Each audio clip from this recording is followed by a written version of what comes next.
அண்மை செய்தியை பார்த்துக் கொண்டிருக்கிறோம்.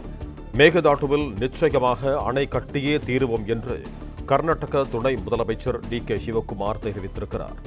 தமிழ்நாடு அரசு என்ன வேண்டுமென்றாலும் செய்து கொள்ளட்டும், அணை கட்டியே தீருவோம் என்று கர்நாடக துணை முதலமைச்சர் டி.கே. சிவக்குமார் தெரிவித்திருக்கிறார்.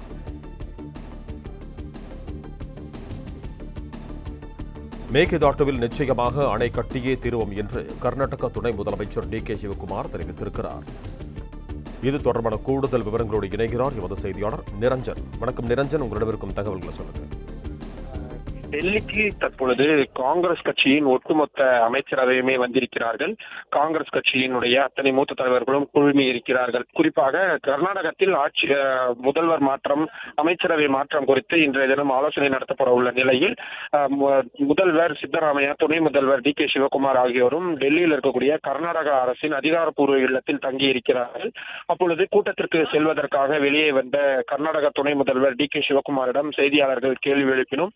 அப்பொழுது கர்நாடகாவில் இந்த மேகதாது அணையை என்ன ஆனாலும் சரி நாங்கள் கட்டியே தீர்வோம், என்ன எக்ஸ்டெண்டுக்கும் நாங்கள் அதற்காக செல்வோம் என்ற ஒரு வார்த்தையும் அவர் பயன்படுத்தியிருக்கிறார். அது மட்டும் இல்லாமல் தமிழ்நாடு என்ன வேண்டுமானாலும் செய்து கொள்ளட்டும், அவர்களால் எங்களை நிச்சயமாக தடுத்து நிறுத்த முடியாது என்ற வார்த்தையும் அவர் பயன்படுத்தியிருக்கிறார். கர்நாடகா அரசுக்கு சாதகமான முறையில் நேற்றைய தினம் உச்சநீதிமன்றத்திலிருந்து ஒரு தீர்ப்பு என்பது வந்திருக்கிறது. தமிழ்நாடு அரசு தொடர்ந்த சீராய்வு மனு என்பது தள்ளுபடி செய்யப்பட்டிருக்கிறது. அந்த தீர்ப்பு வந்த 2வது நிமிடமே அந்த தீர்ப்பின் நகல் என் கைகளுக்கு வந்துவிட்டது. அதை படித்து பார்த்தேன், மிகவும் மகிழ்ச்சியாக இருக்கிறது. இனி கர்நாடகா இந்த அணையை கட்டுவதை யாராலும் தடுக்க முடியாது. நீதிமன்றமும் எங்களுக்கு சாதகமாகத்தான் இருந்திருக்கிறார்கள். எனவே உச்சநீதிமன்றத்திற்கு ஒட்டுமொத்த கர்நாடக மக்கள் சார்பாகவும் எனது நன்றியை தெரிவித்துக் கொள்கிறேன் என்ற விஷயத்தையும் அவர் பயன்படுத்தி இருக்கிறார். அது மட்டும் இல்லாமல் அடுத்த பணிகளையும் நாங்கள் இந்த மேகதாது அணை விவகாரத்தில் நிச்சயமாக மேற்கொள்வோம் என்ற உறுதியும் அவர் சொல்லியிருக்கிறார்.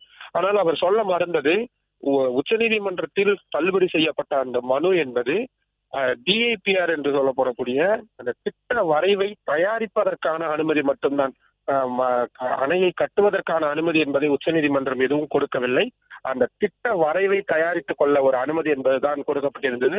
ஆனால் அதை சாதகமாக பிளே ஸ்டோர் மற்றும் ஆப் ஸ்டோரில் இருந்து பாலிமர் செயலியை QR கோடு மூலம் பதிவிறக்கம் செய்யுங்கள். செய்திகளை உடனுக்குடன் பெறுங்கள்.